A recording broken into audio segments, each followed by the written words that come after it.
ಸಂಸತ್ನಲ್ಲಿ smoke bomb ದಾಳಿಯ link ಕರ್ನಾಟಕಕ್ಕೂ ಕೂಡ ಸುತ್ತಕೊಂಡಿದೆ. ಕಲರ್ ಬಾಂಬ್ ಅಟ್ಯಾಕ್ನ ಪ್ರಮುಖ ಆರೋಪಿ ಮನೋರಂಜನ್ ಕರ್ನಾಟಕದವನು. ಇದೀಗ ಹೊಗೆ ಬಾಂಬ್ ಹಾಕಿದ ಮನೋರಂಜನ್ನ ಹಿನ್ನೆಲೆ ಏನು, ಸಂಸತ್ ಪಾಸ್ ಪಡೆಯೋದಕ್ಕೆ ಆತ ಪಟ್ಟಿದ್ದಂಥ ಪ್ರಯಾಸವೇನು, ಇದೆಲ್ಲದರ ಡೀಟೇಲ್ ಲಭ್ಯವಾಗಿದೆ.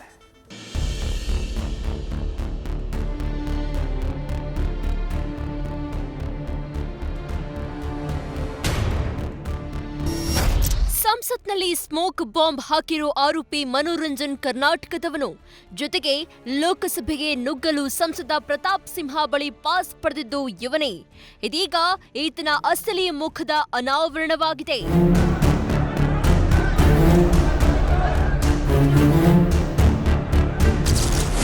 ಸಾಫ್ಟ್ವೇರ್ನಲ್ಲಿ ಪಂಟರ್ ಆರೋಪಿ ಮನೋರಂಜನ್. ತಲೆಮಾರುಗಳ ಆಸ್ತಿ ಇದ್ರೂ ಕಿಡಿಗೇಡಿತನ ಮೆರೆದಿದ್ದೇಕೆ? ಆರೋಪಿ ಮನೋರಂಜನ್ ಸಾಫ್ಟ್ವೇರ್ನಲ್ಲಿ ಪಂಟರ್ ಆಗಿದ್ದ ಅನ್ನೋದು ಈಗ ಗೊತ್ತಾಗಿದೆ. ಹೀಗಾಗಿ ಈತನ ವಾಟ್ಸ್ಆಪ್, ಇನ್ಸ್ಟಾಗ್ರಾಮ್, ಫೇಸ್ಬುಕ್ ಲಿಂಕ್ ಎಲ್ಲೂ ಸಿಗುತ್ತಿಲ್ಲ. ಕಂಪ್ಲೀಟ್ ಆಗಿ ಸಾಮಾಜಿಕ ಜಾಲತಾಣಗಳ ಅಕೌಂಟ್ಗಳನ್ನ ಡಿಆಕ್ಟಿವೇಟ್ ಮಾಡಿದ್ದಾನೆ. ತನ್ನ ಗುರುತು ಪತ್ತೆಯಾಗದಂತೆ ಎಚ್ಚರಿಕೆ ವಹಿಸಿ ಕಿಲಾಡಿತನ ಮೆರೆದಿರುವುದು ಬೆಳಕಿಗೆ ಬಂದಿದೆ. ಇನ್ನು ಸೋದರಿ ಮದುವೆಯವರೆಗೂ ಎಲ್ಲಾ ಕಡೆಯಲ್ಲಿ ಆಕ್ಟಿವ್ ಆಗಿದ್ದ ಈತ ಕಳೆದ 3 ದಿನಗಳಿಂದ ತನ್ನ ಅಕೌಂಟ್ ಎಲ್ಲ ಡಿಆಕ್ಟಿವೇಟ್ ಮಾಡಿರುವುದು ತಿಳಿದು ಬಂದಿದೆ. ಅಂದಹಾಗೆ ಮನೋರಂಜನ್ನ ಹಿನ್ನೆಲೆ ಏನು, ಈ ರೀತಿಯ ಕೃತ್ಯವೆಸಗೋಕೆ ಕಾರಣವೇನು ಅಂತ ವಿವರಿಸ್ತೇವೆ ಕೇಳಿ. ಸ್ಮೋಕ್ ಬಾಂಬ್ ದಾಳಿಕೋರ ಮನೋರಂಜನ್ ಮೈಸೂರಿನ ವಿಜಯನಗರದ ನಿವಾಸಿ. ಮೂಲತಃ ಈತನ ಕುಟುಂಬದವರು ಹಾಸನ ಜಿಲ್ಲೆಯ ಅರಕಲಗೂಡಿನ ಮಲ್ಲಾಪುರ ಗ್ರಾಮದವರು. ಆದರೆ ಮನೋರಂಜನ್ ಓದಿನ ಸಲುವಾಗಿಯೇ ಈತನ ಕುಟುಂಬ ಮೈಸೂರಿಗೆ ಬಂದಿತ್ತು. ಇನ್ನು ತಾತ ಮತ್ತು ತಂದೆಯಿಂದ ತಲೆಮಾರುಗಳಷ್ಟು ಪಿತ್ರಾರ್ಜಿತ ಆಸ್ತಿಯನ್ನು ಆರೋಪಿ ಮನೋರಂಜನ್ ಹೊಂದಿದ್ದಾನೆ. ಇನ್ನು ಶಾಲಾ ಕಾಲೇಜಿನಲ್ಲಿ ಫಸ್ಟ್ ಕ್ಲಾಸ್ ವಿದ್ಯಾರ್ಥಿಯಂತೆ. ಮೈಸೂರಿನಲ್ಲಿ ಹೈಸ್ಕೂಲ್, ಪಿಯುಸಿವರೆಗೂ ವ್ಯಾಸಂಗ ಮಾಡಿದ್ದ ಈತ 2014ರಲ್ಲಿಯೇ ಬೆಂಗಳೂರಿನ ಬಿಇಐಟಿ ಕಾಲೇಜಿನಲ್ಲಿ ಬಿಇ ವ್ಯಾಸಂಗ ಡಿಸ್ಕಂಟಿನ್ಯೂ ಮಾಡಿದ್ದ. ಬಳಿಕ 34 ವರ್ಷದ ಮನೋರಂಜನ್ ತಮ್ಮ ತೋಟ ನೋಡ್ಕೊಂಡಿದ್ದ. ಜೊತೆಗೆ ಹೆಚ್ಚಾಗಿ ಪುಸ್ತಕಗಳನ್ನ ಓದುವ ಹವ್ಯಾಸ ಇಟ್ಟುಕೊಂಡಿದ್ದ ಅನ್ನೋದು ತಿಳಿದು ಬಂದಿದೆ. ಇನ್ನು 34 ವರ್ಷವಾದರೂ ಮದುವೆಯಾಗಲು ನಿರಾಸಕ್ತಿ ಹೊಂದಿದ್ದ ಮನೋರಂಜನ್ ದೆಹಲಿಗೆ ತೆರಳಲು ಶನಿವಾರವೇ ಮನೆಯಿಂದ ತೆರಳಿದ್ದ. ಆದರೆ ಈತನಿಗೆ ಸಂಸದ ಪ್ರತಾಪ್ ಸಿಂಹ ಕಚೇರಿಯಿಂದ ಪಾಸ್ ಸಿಕ್ಕಿದ್ ಹೇಗೆ ಹೇಳ್ತೀವಿ ಕೇಳಿ.